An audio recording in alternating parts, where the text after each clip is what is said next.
এক আবেদ পাহাড়ের উপরে মাটির ঘরে আল্লাহর ইবাদত করত। একদিন তার মা তাকে ডাকতে আসলো। সে ওই সময় নফল নামাজ পড়তেছিল।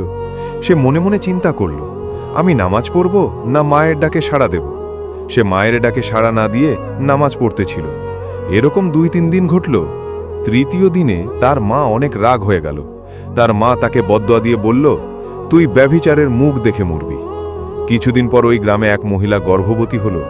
গ্রামের লোক এসে বলল, তুমি তো বিয়ে করো নাই, বাচ্চা আসলে কোথা থেকে? মহিলাটি বলল, ওই আবেদ এই বাচ্চার বাবা। গ্রামের লোক কিছু চিন্তা না করে আবেদের ঘর ভেঙে দিল এবং সালিশ বসালো। আবেদকে জিজ্ঞাসা করল, তুমি এই কাজ কেন করলা? সে বলল, আমি এই কাজ করি নাই, এই বাচ্চা বলে দেবে। আবেদ বাচ্চাকে জিজ্ঞাসা করল, তোমার বাবাকে? বাচ্চাটি বলল, অমুক রাখাল আমার পিতা। বাচ্চার কথা শুনে সবাই অবাক হয়ে গেল। নফল নামাজ আদায়ের থেকে মায়ের ডাকে সাড়া দেওয়া উত্তম। মাকে ভালোবাসলে ভিডিওতে একটা লাইক, একটা কমেন্ট করে জানান।